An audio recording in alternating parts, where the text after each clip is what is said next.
وای أعوذ بالله من الشيطان الرجيم بسم الله الرحمن الرحيم إذ قال الله يا عيسى إني متوفيك ورافعك إلي ومطهرك من الذين كفروا وجاعل الذين اتبعوك فوق الذين كفروا إلى يوم القيامة ثم إلي مرجعكم فأحكم بينكم فيما كنتم فيه تختلفون فأما الذين كفروا فأعذبهم عذابا شديدا في الدنيا والآخرة وما لهم من ناصرين وأما الذين آمنوا وعملوا الصالحات فيوفيهم أجورهم والله لا يحب الظالمين صدق الله العظيم. أعوذ بالله من الشيطان الرجيم. بسم الله الرحمن الرحيم. إذ قال الله يا عيسى إني متوفيك ورافعك إلي ومطهرك من الذين كفروا وجاعل الذين اتبعوك فوق الذين كفروا إلى يوم القيامة ثم إلي مرجعكم فأحكم بينكم فيما كنتم فيه تختلفون سبحانك لا علم لنا إلا ما علمتنا إنك أنت العليم الحكيم.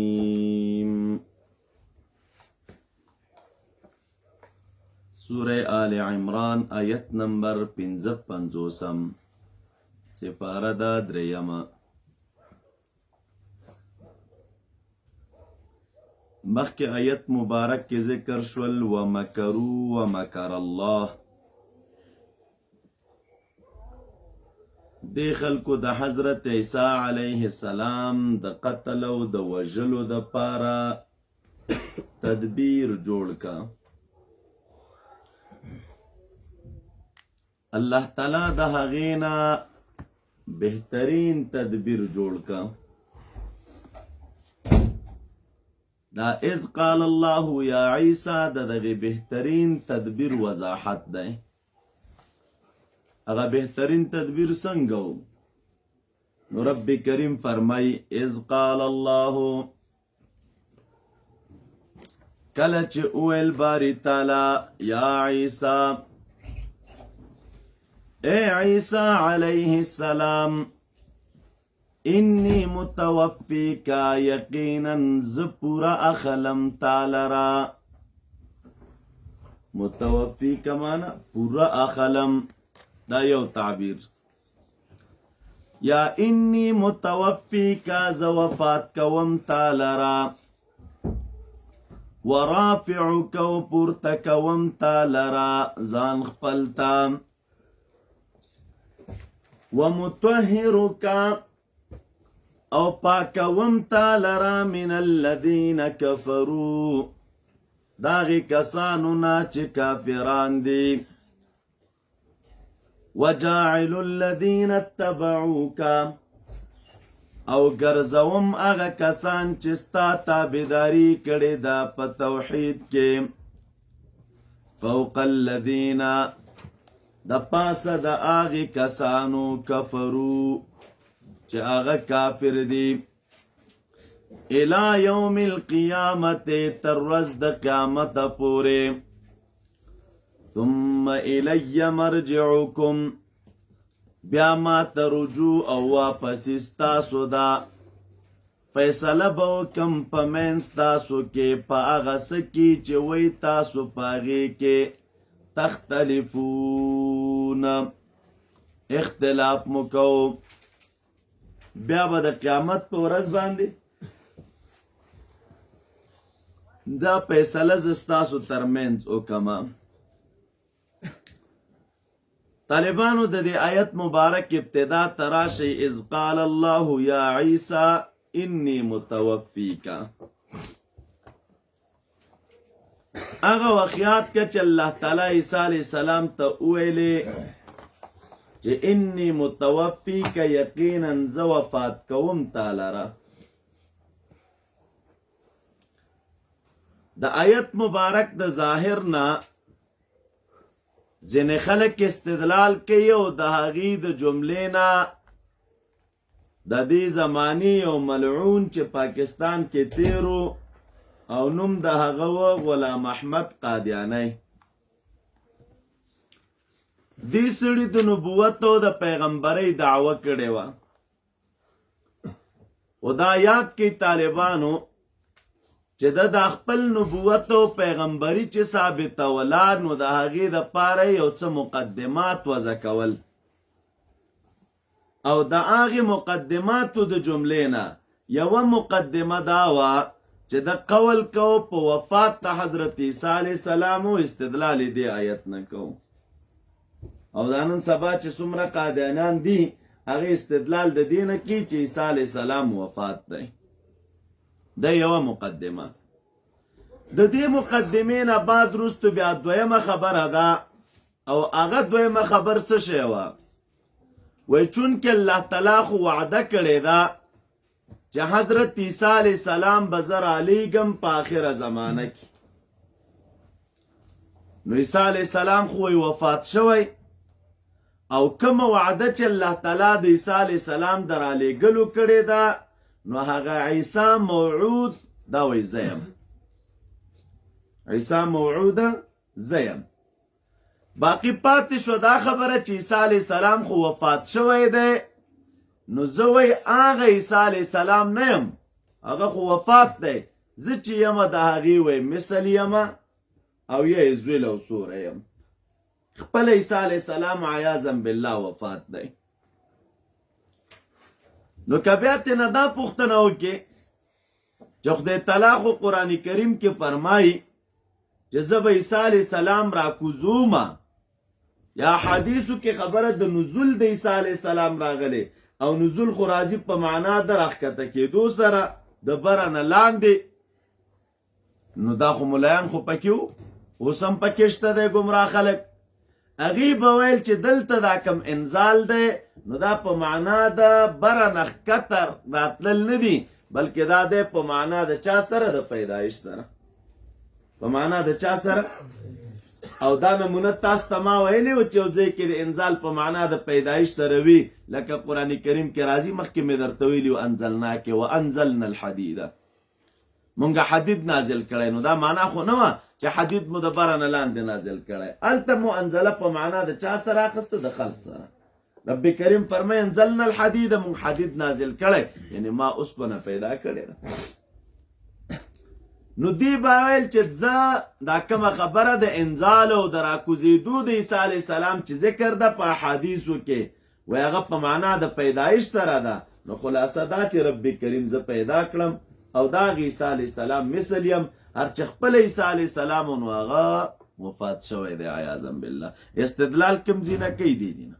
اذ قال الله یا عیسی انی متوفیکا. طالبانو تاسو براشي دي زیتا اولا ځان سره دا مسله یاد کړئ چې د حضرت عیسی علیه السلام را کوزیدل دنیا ته په دې باب دومره روایات راغلي چې علما د حدیث لیکي دا رسیږي حد تواتر ته. رسیږي حد چاته؟ دومره ډیر روایات په دې باب باندې دي چې عیسی علیه السلام به نزول فرمای. د قیامت د علایمونه یوه علامه دا ده. راکوزېدل د حضرت عیسی علیه السلام طالبه دا ځوني نه ده او نه د قبیلې د ځونیاتو نه ده. سره د دې چې په دې خبره باندې به د امت کې ځینو خلکو قول کړی وي خو قول د هغې کمزوری دی.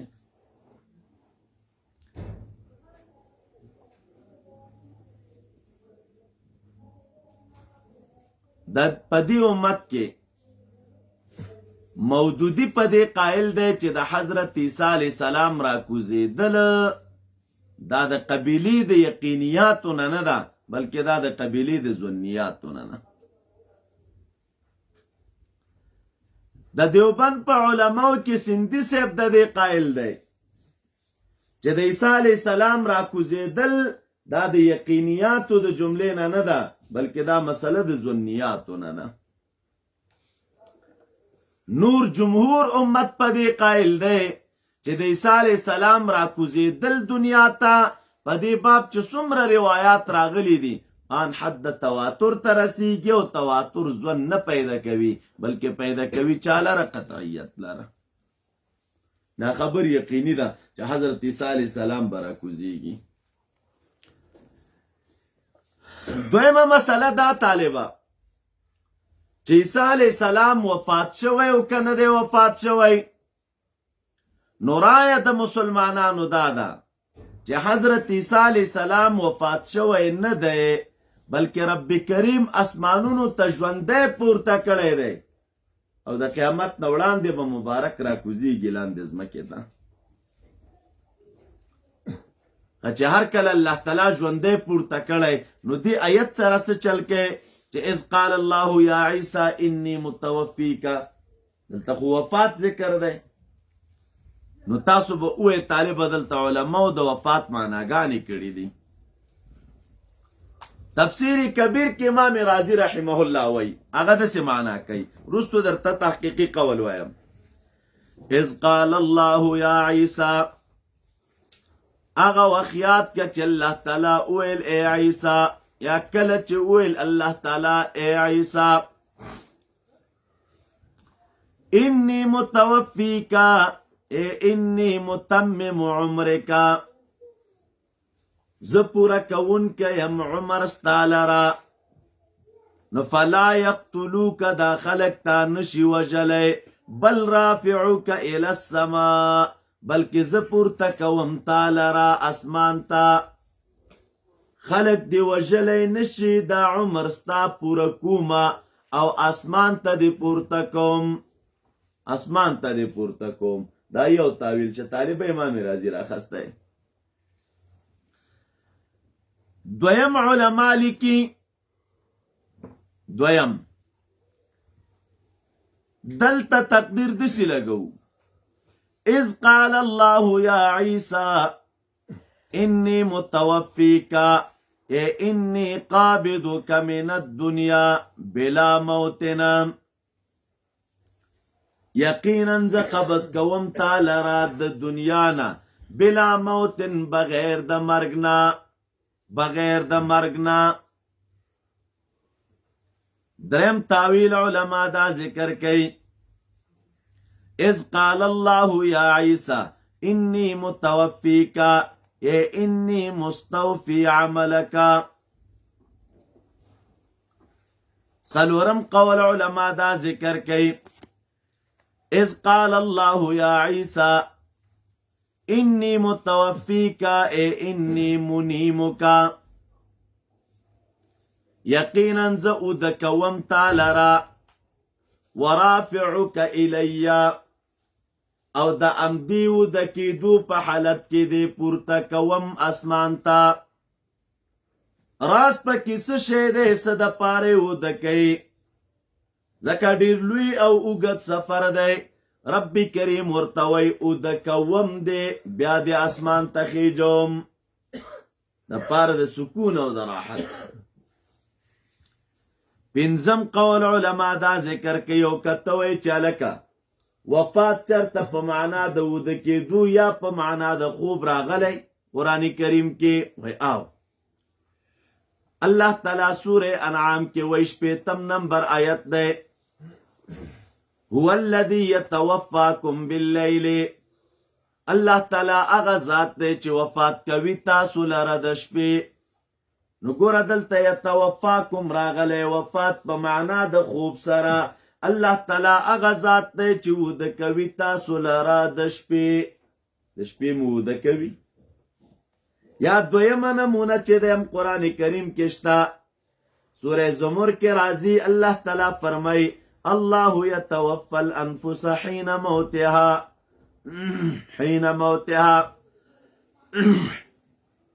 نو طالب دلته توفی راغلی دا او دا توفی دا په معنا د چا سره د وده کولو سره معلومیږي دا علما لیکي توفی چې دی کله په معنا د وده کېدو سره هم راځي الله تعالی وده کوي تاسو لره د شپې نو دلتم تعبیر وکړه عیسی علیہ السلام ته رب کریم اویل انی متوفیکا یقینا زه وده کوم تا لره او بیا دې پورته کوم وده کوم تا لره او بیا دې پورته کوم الی السما الی مانا الی السما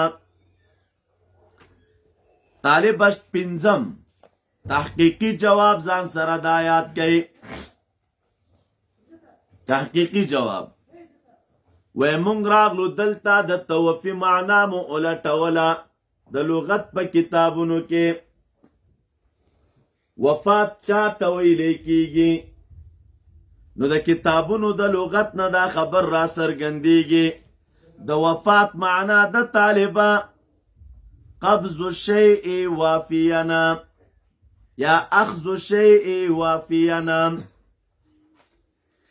ابن جریر امام کلبی ابن جوریج وغیرہ دوی وی قبض دا وفات چاته ویلی کیږي اخذ الشیء وافیا یو شی پورا اخستل یو شی پورا اخستل دا د وفات معنا یو شی پورا اخستل او یو شی پورا کله اخستل کیږي طالبہ علما لیکي دا ماده هغه دوران کې استعمالیږي چې یو څوک واخستلی شي پورا روحن او جسدن دواړه روحن او جسدن دواړه نو دلته راغله رب کریم عیسی علیہ السلام ته فرمای انی متوفیکا یقینا زه پورا اخلم تعالی را نو دغه تفسیر د دې متوفیکا څه شی دی دا وروستو علماء کرام لیکي دا ورافعو کې تفسیر دی انی متوفیکا یقینا ز پورا اخلم تعالی را ورافعوکا اپورا خستل ستادا دی چې پورته کوم تعالی را برا پورا دی پورته کوم نو پورا پورته کول دا معنا چې دا پورته کول تنها د روح نو پورته کول تنها د جسد نو بلکې دا پورته کېدل د روح او جسد دواړو د چو طالبه روح او جسد دی ته ویلی کېږي وفات نو گویا کې د وفات تنها دا معنا نه ده چې سړی مړ شي د وفات معنا دا یو شی پوره اخستل او پوره اخستل الله تعالی عیسی علیہ السلام ته وایي په دې معنا باندې چې روح او جسد دې دواړه پوره اخلم دواړه نو آیت نه د عیسی علیہ السلام وفات نه معلومیږي او مرګ نه معلومیږي بلکې د آیت معنا دا ده چې رب کریم عیسی علیہ السلام پوره اخسته دی روحن او جسدن دواړه ابن جریر چې دا د عمده مفسرینو د جملې نه دی او قادیانه هم مني هغه مبارک فرمایي ارجح الاقوال و ارجح د اقوالنا یعنی بهترین قول پدی زبان دے اغم دا رستنے قول دے چے انی قابضوکا یقیناً ز قبض کوم تا لرمانا پورا دیا خلما پورا دا بهترین قول دے گرچ ابن جریر نور اقوال دل تراخستی او بیا وی چی پورا و راجح قول پکیم دادے د دې باطل دعوی د ثابتولو د پاره چې دوی ثابتوي نو دلته یو څو غلط استدلالونه کوي دوی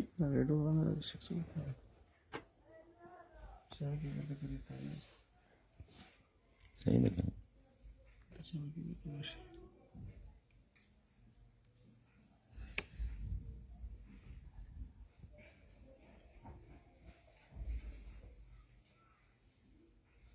مشکل خمس ده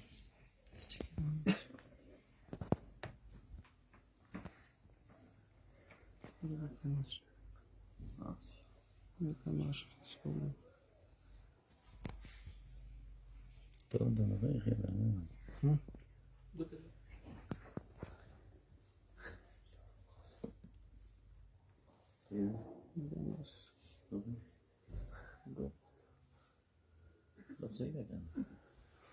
نه خدا سیخ کاری بود ما که وجود داشتم مدرسه